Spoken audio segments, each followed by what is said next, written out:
विलोरा गांव का कब्रिस्तान बहुत ही डरावना है। कोई भी इंसान रात में कब्रिस्तान के अंदर कदम तक रखने की हिम्मत नहीं करता, और इसका कारण ही मुर्दों की आहट है। जब भी कोई इस कब्रिस्तान से अकेला आता या जाता है तो मुर्दे इसका पीछा करते हैं, और वो जैसे ही उन मुर्दों की आहट सुनकर पीछे घूमता तो वहीं पर उसकी मौत हो जाती। हेलो दोस्तों, मेरा नाम पूजा है और आप लोगों को मेरा चैनल MM कॉर्नर पे स्वागत है। मोनू, अनिल और राम तीनों दोस्त थे और तीनों बिलोरा गांव के निवासी थे। उस दिन तीनों उस कब्रिस्तान के बारे में बात कर रहे थे। पहले अनिल बोला, मेरे मामा जी एक रात कब्रिस्तान के रास्ते से आ रहे थे। वो डरे हुए थे, इसीलिए हनुमान मंत्र पढ़ते हुए आ रहे थे। उन्हें कब्रिस्तान के भूतों के बारे में पता था। फिर उन्हें मुर्दों की आहट सुनाई देने लगी। वो सीधे सामने देखकर चलने लगे और फिर उन्हें मामी की आवाज़ सुनाई दी, और मामी की आवाज़ सुनते ही वो मुड़ गए और फिर मुर्दे घसीट कर उन्हें कब्र में लेकर आए। तभी मोनू बोला, तुझे यह सब कैसे पता चला? क्योंकि अगली सुबह तक मेरे मामा जिंदा थे। उन्होंने अपने साथ हुआ सब कुछ मेरे पिताजी को बताया और पिताजी ने मुझे बताया। फिर तो वो कब्रिस्तान बहुत खतरनाक है। ऐसा कैसे हो सकता है? सुना है बूढ़ा मुकेश उस कब्रिस्तान का सालों से रखवाली कर रहा है। तभी मोनू बोला, हाँ वो तो है। अगर उस कब्रिस्तान में मुर्दे हैं तो मुकेश अभी तक जिंदा कैसे है? चलो उसी से पूछते हैं। तीनों सच जानने के लिए मुकेश के पास गए। मुकेश काका, मुझे आपसे कुछ जानना है। तभी मुकेश बोला, यही ना कि क्या इस कब्रिस्तान में मुर्दे सच में जिंदे होते हैं या नहीं? तो सुनो, होते हैं। रोज रात इस कब्रिस्तान के हर मुर्दे जिंदे होते हैं और हर जिंदा इंसान का पीछा करते हैं। तभी मोनू बोला, अगर ऐसा है तो तुम्हारा भी पीछा किया होगा। तुम कैसे बच गए? इसके लिए तुम्हें मेरी कहानी सुननी होगी। हाँ हाँ, तो सुनाओ काका। आज से 35 साल पहले की बात है। मैं और मेरा दोस्त सुरेश दोनों अनाथ थे और काम की तलाश में बिलोरा पहुंचे।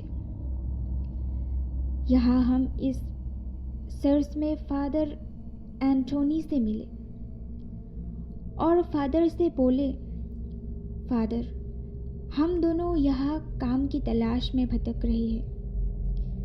क्या आपके पास हमारे लिए कोई काम है? तब फादर बोले। काम तो है पर बहुत डेंजर है, तुम दोनों की जान भी जा सकती है। तभी मेरा दोस्त सुरेश बोला, वैसे भी हम भूख से तड़प तड़प कर मर जाएंगे, चारों ओर सूखा छाए, कोई काम नहीं है। तभी फादर मान गए। फादर एंथोनी हमें कब्रिस्तान में ले आए और बोले, ये बहुत ही पुराना कब्रिस्तान है, यहाँ अंग्रेज़ों की कब्र है, तुम्हें इस कब्रिस्तान की रखवाली करनी है। भला इस कब्रिस्तान को रखवाली की क्या ज़रूरत है?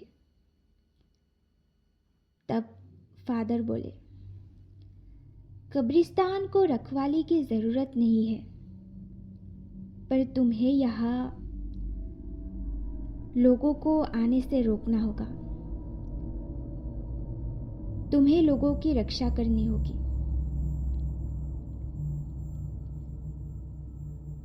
पर कैसे? फादर बोले, इन मुर्दों से। ये मुर्दे रात के अंधेरे में ये सारे मुर्दे जिंदा हो जाते हैं और जिंदा इंसानों का पीछा करते हैं। जो भी इनकी आवाज़ सुनकर पीछे मुड़ता है उसका अंत निश्चित है। तभी सुरेश बोला, फिर तो वो मुर्दे हमें भी मार डालेंगे। हाँ, अगर पीछे मुड़े तो।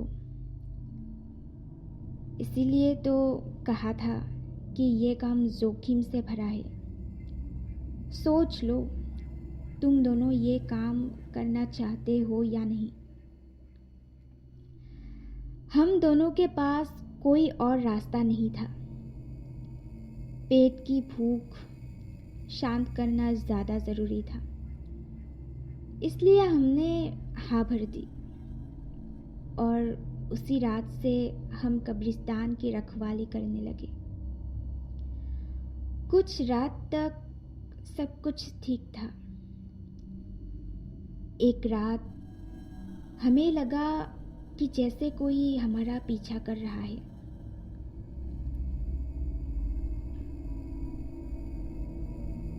सुरेश, जैसे हमारे पीछे कोई है, लेकिन गलती से मुड़ना मत, चुपचाप गेट तक चल। हम लोग डरते हुए गेट तक आए और सुबह होने तक वहीं बैठे रहे। और कई बार हमारे साथ ऐसा हुआ और हर बार हम गेट पर आकर बैठ जाते थे। मुर्दे पता नहीं क्यों गेट तक नहीं आ पाते थे। कई साल बीत गए। हम बिलोरा गांव में खुश थे। सुरेश को एक लड़की गौरी से प्यार हो गया था। वो चुप चुप कर गौरी को देखता रहता था। एक बार जब हम कब्रिस्तान में रखवाली कर रहे थे तो फिर से मुर्दों ने हमारा पीछा शुरू किया। हम हमेशा की तरह गेट की तरफ बढ़ चले। हमें मुर्दों की आहट सुनाई दे रही थी, लेकिन फिर भी हम चलते जा रहे थे। अचानक सुरेश को गौरी की आवाज़ सुनाई दी, सुरेश, मुझे बचा लो। सुरेश डर गया। उसे ऐसा लगा कि गौरी सच में खतरे में है। मैंने बोला था, पीछे मुड़ना मत, ये मुर्दे हमारे साथ खेल रहे हैं।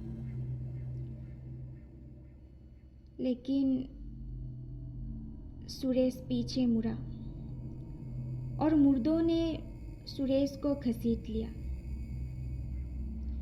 मैं अपने दोस्त को बचाना चाहता था, पर क्या करता। मुझे पता था कि अगर मैं पीछे मुड़ा तो मेरा भी यही हश्र होगा। मैं रोते रोते गेट की ओर चल पड़ा और गेट पर पहुंचकर फूट फूट कर रोने लगा। सूरज उगते ही मैं अंदर आया और मुझे बस सुरेश की लाश मिली। गांव के लोगों ने बोला, अरे डरपोक, तू चाहता तो अपने दोस्त को बचा सकता था। कायर है तू, कायर। तभी फादर बोले, मुकेश, तुमने जो किया सही किया। अगर तुम पीछे मुड़ते तो वो तुम्हें भी मार देते। और फिर ये सब गांव वाले बोलते कि तुम दोनों के दोनों बेवकूफ़ खुद अपने मौत मरे। बस वो दिन था। उसके बाद मैं समझ गया कि गांव के कब्रिस्तान के मुर्दे किसी की भी आवाज़ में बात कर सकते हैं। उन्हें बस शिकार करना होता है। मैं 35 सालों से इस कब्रिस्तान से रखवाली कर रहा हूँ ताकि और आदमी इन मुर्दों का शिकार ना हो सके। पर गांव वाले इसे मनगढ़ंत सोचकर आ ही जाते हैं। कुछ गांव वाले इन मुर्दों का शिकार भी बने, पर मेरी कोई सुनता ही कहाँ है। तुम लोग मेरा बात हमेशा याद रखना। पहले तो इस कब्रिस्तान के आसपास से बिल्कुल मत गुजरना, और दूसरा, अगर कभी वक्त आ पड़े तुम्हें यहाँ से गुजरना पड़े तो मुर्दों की आहट सुनकर पीछे मत मुड़ना। बूढ़ा मुकेश इतना कुछ बोलकर अपने काम पर निकल गया और यहाँ ये तीनों दोस्त बातें करने लगे। मोनू बोला, मुझे लग रहा है ये बूढ़ा मुकेश हमें कहानी सुना रहा है। मुझे भी यही लग रहा है, राम और मोनू बोले। आज हम तीनों कब्रिस्तान में आएंगे, वो भी रात को। रात के वक्त तीनों दोस्त कब्रिस्तान पहुंचे। कब्रिस्तान में अलग ही शांति थी। वो कुछ ही कदम चले थे कि उन्हें ऐसा लगने लगा कि कोई उनका पीछा कर रहा है। तभी राम बोला, पीछे कोई है। अरे बूढ़ा मुकेश होगा, हमें डराने की कोशिश कर रहा होगा। हाँ, वही होगा। तभी पीछे से आवाज आती है, अरे तुम तीनों यहाँ। मुकेश की आवाज सुनकर तीनों पीछे मुड़े और तभी मुर्दों ने एक एक करके उन्हें भी घसीट लिया। काश ये तीनों बूढ़े मुकेश की बात सुन लेते।